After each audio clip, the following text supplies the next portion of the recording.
सम्मानीय सभामुख महोदय, खानेपानी मन्त्रालय माथतको आयोजना प्रमुख दिपेन्द्र शाहले आफ्नै विभागीय मन्त्रीबाट पीडित भएर संसदको गुहार मागेको छ। मन्त्रालयले चैत 19 गते उहाँको इन्जिनियरमा जनकपुर आयोजनामा पोस्टिङ गर्छ।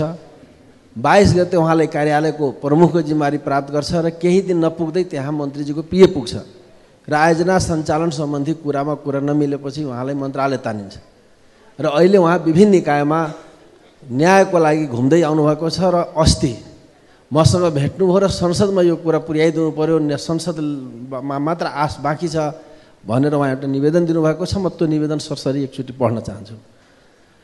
उहाँले लेखेको निवेदनको म सुरुमा माननीय प्रभु शाहज्यू, संसदीय दलको नेता, आम जनता पार्टी संसदीय दलको कार्यालय सिंहदरबार काठमाडौँ, विषय माननीय खानेपानी मन्त्री प्रदीप यादवलाई निलम्बन गरी उच्च स्तरको संसदीय छानबिन टोली गठन गरी पाऊँ भनेछ।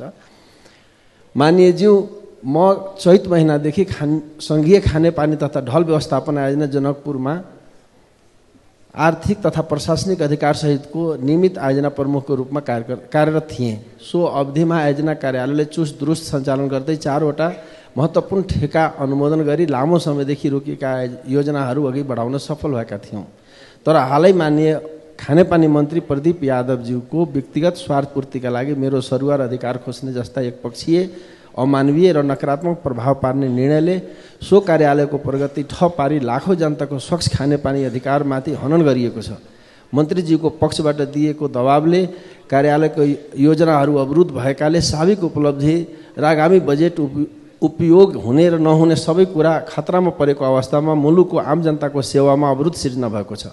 यस प्रसङ्गमा मैले श्रीमान मुख्य सचिवज्यूलाई 3 पटक आवेदन दिएको र सम्मानीय प्रधानमन्त्रीज्यूलाई समेत आवेदन दिँदा पनि हालसम्म मलाई कुनै न्याय दिन कुनै पहल नभएको उल्टै खानेपानी सचिव प्रमिला देवी शाक्य बजाचार्यद्वारा 3 बुन्दे स्पष्टीकरण पत्र सोधियो।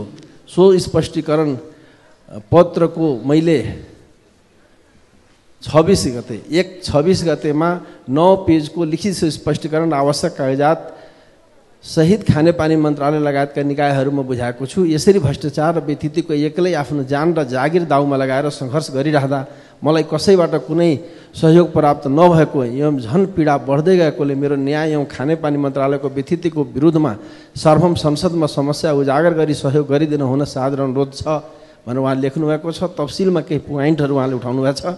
माननीय मन्त्रीज्यूले कार्यालय सञ्चालनमा हस्तक्षेप गरी उनका मान्छे एजाज बाबु राखी मार्फत 7 करोडको डी बोर्डिङ लगायतका अन्य कार्य व्यक्तिगत लाभ लिने कार्यको सम्बन्धमा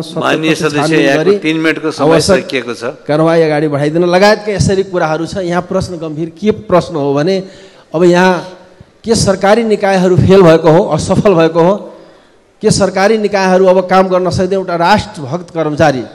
एउटा राष्ट्रभक्त कर्मचारीले न्यायको लागि सांसद गुहार्ने समय आइसक्यो। एकजना प्रभु शाहले के न्याय दिन सक्छ भन्ने प्रश्न उठ्यो।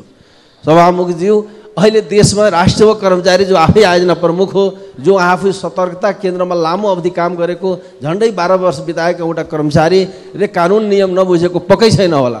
उहाँ बुझेर यहाँ आउनुभयो र यसरी थकित हुनुहुन्छ भने जनताको हालत के होला? यो सुशासन दिने जिम्मा लिएको सरकारले सोध्न चाहन्छु। तपाईँले त 2/3 सरकार बनाउनु भयो र सुशासनको पुरै ग्यारेन्टी गर्छु भन्नुभयो। आज तपाईँ मार्फतकै एउटा परिपक्व इन्जिनियर जसले वर्षौं योगदान गरेको छ आज यसरी गुहारी राख्दा यहाँ संसदमा आएर मन्त्रीले जवाब दिनु पर्यो र यदि चितबुझ्दो जवाब भएन भने यो संसद पनि एउटा गम्भीर हुनुपर्छ। यस्ता कुराहरूमा र संसदीय छानबिन समिति बनाउनुपर्छ भने म माग गर्न चाहन्छु। धन्यवाद।